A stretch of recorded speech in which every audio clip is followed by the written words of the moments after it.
Dios te bendiga en este día, Dios te guarde. Mira lo que dice las Escrituras en el libro de Jueces, el capítulo 2, verso 18 en adelante. Y cuando el Señor les levantaba jueces, el Señor estaba con el juez y los libraba de mano de los enemigos todo el tiempo de aquel juez, porque el Señor se arrepentía por sus gemidos a causa de lo que los oprimían y afligían. Pero cuando moría el juez, ellos se tornaban y se corrompían más que sus padres, siguiendo dioses ajenos para servirles e inclinándose delante de ellos, y nada disminuían de sus obras ni de su duro camino. Y la ira del Señor se encendió contra Israel y dijo: pues que esta gente traspasa mi pacto que ordené a sus padres y no obedecen mi voz, tampoco yo echaré de delante de ellos a ninguna de estas naciones que dejó Josué cuando murió, para que por ellas probara yo a Israel, si guardarían ellos el camino del Señor, andando en él como sus padres lo guardaron o no. Pues por esto dejó el Señor aquellas naciones y no las desarraigó de una vez, ni las entregó en mano de Josué. Mira la importancia que tiene cuando una persona tiene una relación y una convicción del Evangelio, de quién es Dios en su vida y de cuál es la misión que tiene en esta tierra, cuál es el propósito que tiene esa persona en esta tierra. Vemos, aleluya, que aquí el Señor le levanta jueces al pueblo de Israel y dice que Él estaba con él, con ese juez que Él ponía, y le daba alivio al pueblo y lo libraba de sus enemigos, porque habían enemigos de naciones vecinas que le hacían la guerra a Israel, que le cogían sus alimentos, que le hacían guerra, que los maltrataban, lo vituperaban y oprimían al pueblo de Israel. Pero a través de ese juez, Dios le daba liberación. Pero vemos, aleluya, cómo este pueblo no tenía una conexión con Dios, no tenía una intimidad con Dios, no tenía una relación. Y dice la palabra que cuando ese juez moría, ellos se apartaban del Señor, ellos se corrompían y comenzaban a inclinarse a los dioses de las otras naciones que le hacían guerra. Y aún ellos, inclinándose hacia esos dioses, no se les disminuía su trabajo ni su duro trato. O sea que no les servía de nada adorar a ídolos, porque nada le daban, nada le proveían. El sustento de Israel y todas las bendiciones que tenía Israel venía de parte de Jehová. Pero lo que me llama la atención es la forma en cómo se comporta el pueblo cuando el juez moría. Cada vez que uno de esos jueces moría, el pueblo se apartaba del Señor. Y eso pasa con la humanidad hoy en día. Cuando el hombre es de Dios y te encamina por el camino de Dios, tú sigues sus pasos, tú te dejas guiar y direccionar por Dios. Pero cuando ese hombre falta o ese hombre se dobla o tuerce la doctrina, si tú no tienes fundamento, si tú no tienes base bíblica, tú te vas a ir por la deriva igual. Si ese hombre se moderniza y cambia la palabra, tú te vas a ir por el mismo camino. Si esa persona se mete en idolatría, si esa persona se mete en ese evangelio de la prosperidad, en engaño, tú también vas a caer en lo mismo, en el mismo error. Por eso es necesario que tengamos una comunión con Dios íntima. Por eso es necesario que tengamos una relación con Dios personal. Que tú no dependas de que otro te dé la palabra, de que tú no dependas de que otro ore por ti, de que tú no dependas de que otro te diga ayuna, busca de Dios, métete con Dios. No, que eso tú lo tengas por un principio bíblico y por un deber. El pueblo se apartaba de Dios y le daba la espalda desde que el juez se moría. Y dice las Escrituras aquí que la ira del Señor se encendió contra Israel. Porque cuando nosotros dejamos a Dios, cuando nos apartamos del Señor, el Señor se aira contra nosotros. Lamentablemente tengo que decírtelo, Dios no es solamente amor y paz y gozo y regocijo, no, Dios también se aira. Dios es celoso con su pueblo. Dios te quiere a ti para Él y no te quiere compartir con nadie.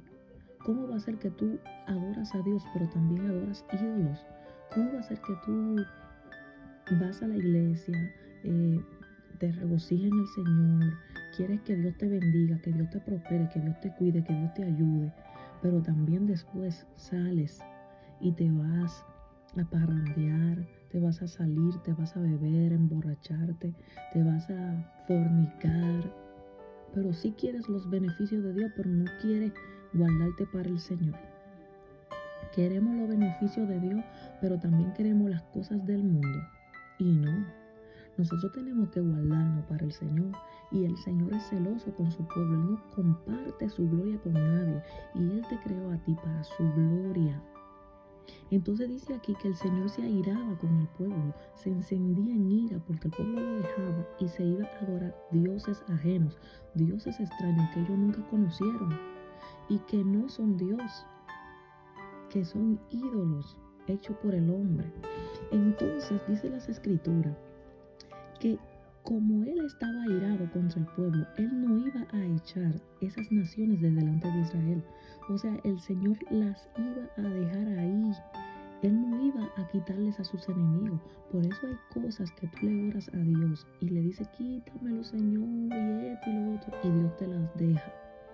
Por eso hay procesos que todavía tú no lo has pasado, porque Dios lo deja para probarte. Mira lo que dice aquí. Para que por ellas probara yo a Israel, si guardarían ellos el camino del Señor, andando en él. O sea, esa nación el Señor la dejaba en medio de Israel para probar al pueblo a través de ellos. Me imagino diciendo, déjame dejar esa nación pagana ahí, que le haga la guerra a Israel, para ver si Israel va a venir a mí, para ver si Israel se va a volver a los ídolos de ellos. Hay cosas que el Señor permite que pasen en nuestra vida y Él deja que nosotros la tengamos por mucho tiempo para probarnos.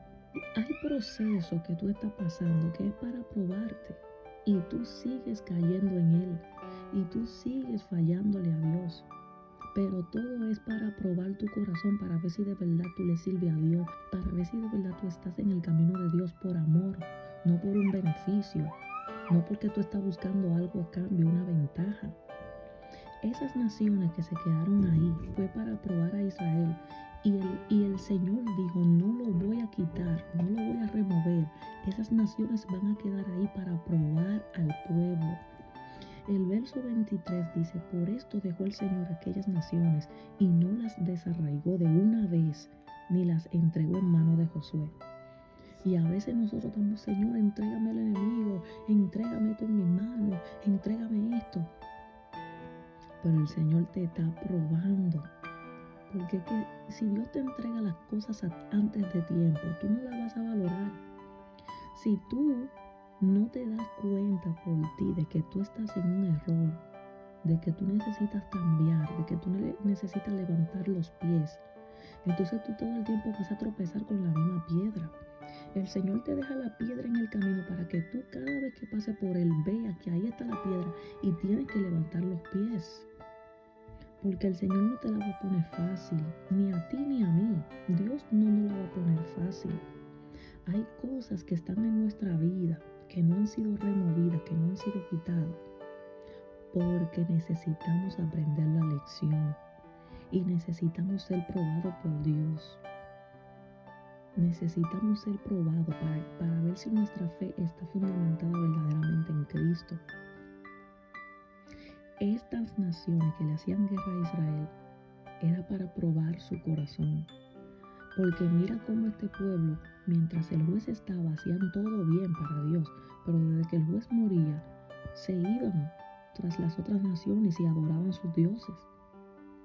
Y hay cosas en nuestra vida que nosotros tenemos que tener convicción, sin esperar que otro nos lo diga, o sin esperar que otro nos obligue o nos motive. Tú no tienes que esperar que ningún líder, ningún hombre te motive a buscar a Dios. Tú tienes que buscar a Dios porque tú sabes cuál es tu necesidad. Tú eres que necesitas a Dios. Tú eres que necesitas la presencia de Dios para que te guíe, para que te cambie. No busquemos solamente los beneficios. A Dios no le agrada eso, que nosotros solamente lo busquemos por los beneficios, que lo busquemos por las cosas materiales, por las cosas que nos hacen bien, que nos hacen sentir bien. Entonces cuando vengan los procesos, cuando vengan las necesidades, somos capaces de olvidar a Dios, de negarlo. Y dice la palabra que el que lo niega, Él lo negará delante de sus ángeles. Y a veces estamos muy contentos y muy bien cuando todo está bien. Pero cuando tenemos la necesidad, cuando tenemos el proceso, cuando viene la enfermedad, vamos a ver si vamos a adorar a Dios igual. Vamos a ver si vamos a alabar al Señor igual. Bendito es el Señor. Entonces, tú tienes que meditar y pensar que si tú tienes tiempo orándole a Dios y diciéndole, Señor, mire este proceso, Señor, mire esta dificultad, Señor, entrégame esa situación, entrégame el enemigo, dame la victoria, y todavía tú no has vencido, tú tienes entonces que revisarte qué es lo que está pasando. Si la prueba tú la estás pasando o si tú estás cayendo en la tentación.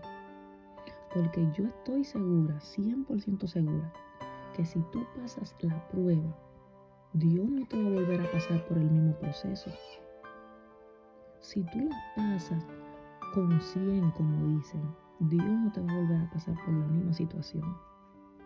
Porque tú tienes que ir creciendo y tú tienes que ir de gloria en gloria. Tú no puedes ir de atraso en atraso y de disminución en disminución. Tú no puedes estar todo el tiempo con un problema matrimonial, porque entonces hay un liqueo, como dice una persona, hay un liqueo, hay un problema, tú tienes que revisarte. Tú no puedes estar todo el tiempo con una situación financiera, con un problema económico y todo el tiempo con una gritería, que la economía, que la finanza, que esto. Tú tienes que sentarte a calcular y a meditar qué es lo que está pasando. Porque ahora me acuerdo del mensaje del pastor Ezequiel Molina, que decía cisternas rotas. Nosotros muchas veces estamos echando las cosas que el Señor nos da, los beneficios, las bendiciones, en saco roto, en cisterna rota. Y cuando vienen los momentos de proceso y de necesidad y de problema y de escasez, cuando vamos a la cisterna a buscar, no hay agua. Cuando vamos al saco a buscar, no hay. Porque hemos echado nuestra agua en cisterna rota. Hemos echado nuestras bendiciones en sacos rotos. Si hubo un tiempo donde Dios te bendijo y Dios te prosperó, tú tenías que ser un buen mayordomo en ese tiempo de bendición. Tú tenías que ser un buen mayordomo en ese tiempo de abundancia. No gastarte tu dinero en viaje, no gastarte tu dinero en comida, no gastarte tu dinero en placeres, no gastarte tu dinero en vanidad. Porque tú tienes que pensar que todo el tiempo no va a ser de viento en popa. Van a venir momentos de baja, donde el viento va a soplar y va a querer apagarte la luz, va a querer cerrarte las puertas, va a querer destruir tu barca.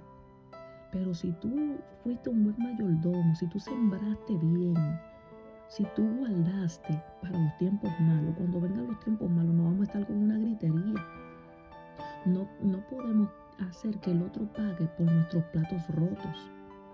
No podemos hacer que el otro pague por los errores que nosotros cometimos. La Biblia dice que nosotros tenemos que ser buenos mayordomos. Y dice la palabra que todas las cosas nos ayudan a bien. Si tienes un momento de necesidad y de proceso, es porque Dios también te está probando. Y Dios quiere ver dónde está tu corazón. Dios quiere hacer algo en tu vida, pero quizás tú lo que estás más enfocado en lo financiero, en lo necesario, en lo que te hace falta, en lo que tú necesitas. Y la Biblia dice que si nosotros ponemos los ojos en el cielo, en las cosas celestiales, y buscamos las cosas celestiales, lo demás viene por añadidura. Yo no veo en la Biblia ningún hombre que le estaba pidiendo a Dios cosas financieras, economía, finanzas. No, ellos decían, Señor, bendíceme. Y cuando ellos decían bendíceme, el Señor lo bendecía de todas las formas y de todos los ángulos. El Señor lo bendecía grandemente, de todas las maneras. Entonces no podemos nosotros estar todo el tiempo con una gritería de que Señor, la finanza, Señor, mi economía, Señor, pero algo está pasando, tú tienes algún liqueo, algo está pasando, tú tienes alguna cisterna rota, tú tienes algún saco roto. De nada tú estás malgastando el dinero en ropa, en vanidad, en comida, en placer, en viajes, en tener un buen vehículo, lujos, porque ese es el problema de esta generación. Hoy en día queremos tener para que el otro vea que nosotros tenemos. Queremos mantener un estatus para sentirnos que estamos a nivel o a la par con otros. Y hay momentos que son de baja económicamente. Hay momentos de escasez y tenemos que aprender a vivir el proceso. A veces es el mismo Dios que te cierra las puertas. A veces es el mismo Dios que te sopla lo que te llega a tu mano y se te va, porque tú tienes otras prioridades. Cuando tú pierdes la prioridad del Evangelio, de las cosas del Señor, del ministerio, más si tú eres una persona de ministerio, si tú tienes más cuidado para las cosas seculares, para el trabajo, para la familia, para los placeres, y no tanto para el Señor o para el ministerio, entonces Dios tiene que hacer algo. Y lamentablemente se te van a tocar las economías, se te van a tocar las amistades, se te va a tocar la familia, se te va a tocar la salud, porque Dios está buscando llamar tu atención. Dios está buscando llamar tu atención. Hay personas que trabajan y trabajan y el dinero no le da, no le rinde, porque tienen cisterna rota. Y hay que volver a la palabra para ver cuál es el error, cuál es el problema. Porque este pueblo, mientras estaba el juez vivo, ellos estaban bien en bendición, en prosperidad, en abundancia. Pero desde que se moría el juez, se apartaban del Señor, dice aquí, y nada disminuían de sus obras ni de su duro camino. Seguían trabajando duro, seguían en la lucha y no le daban su sustento. Venía la miseria, se les cerraban los cielos. En una ocasión, aleluya, el Señor, a través del profeta Ageo, le dice al pueblo: ustedes guardan todo en sus casas y se olvidan de la mía. Ustedes están avariciosos. Ustedes tienen avaricia y todo lo guardan en su casa para ustedes y buscan solamente el bienestar de ustedes. Pero el Señor de un soplo se los quitó todo. El Señor de un soplo los dejó sin nada. Le cerró los cielos, le paró la lluvia, no había lluvia, había sequía, no podían tener alimento. ¿Por qué? Porque se apartaron del Señor. Entonces nosotros también tenemos que meditar en nuestra vida y ver cómo estamos andando en el Señor. Si todas las puertas las tenemos cerradas, si tenemos tantos problemas financieros, si tenemos tantos problemas familiares, si tenemos tantos problemas en el trabajo, tenemos que revisarlo. Porque el Hijo de Dios no va a estar todo el tiempo de proceso en proceso y siempre con el mismo proceso, no. Ahí hay un problema y hay que revisarse. Así que esta era la palabra que tenía. Tú necesitas tener una conexión con Dios, intimidad con Dios. Tú necesitas tener una relación con Dios estable y firme. Que no importa que el líder se mueva, que el líder cambie. No importa que el líder caiga en idolatría o en herejía o en apostasía. Si tú tienes una relación con Dios, tú te vas a dar cuenta y tú ahí no te vas a quedar. Porque entonces si tú te quedas en un lugar donde lo que se predica es herejía, donde lo que se predica es apostasía, entonces tú te vas a volver igual que ellos. Y dice la palabra: salid de en medio de ellos, pueblo mío, para que la plaga que Dios va a mandar para ellos no te toquen a ti. Entonces por eso es que tenemos que tener discernimiento y tener conexión con Dios, para que si el otro se tuerce, tú no te tuerzas, para que si el otro se dobla, tú no te dobles, si el otro coge por otro camino incorrecto, tú no te vayas por el mismo. Y aquí el Señor probó al pueblo porque se apartaban del Señor Y de una manera u otra vamos a ser corregidos por el Señor. Porque si Él te corrige, porque Él te ama. Si Él te está cerrando las puertas en todas las áreas, porque Él te ama y Él quiere llamar tu atención. Así que tenemos que prestar atención a las alertas que el Señor nos hace. Dios te bendiga en este día y Dios te guarde.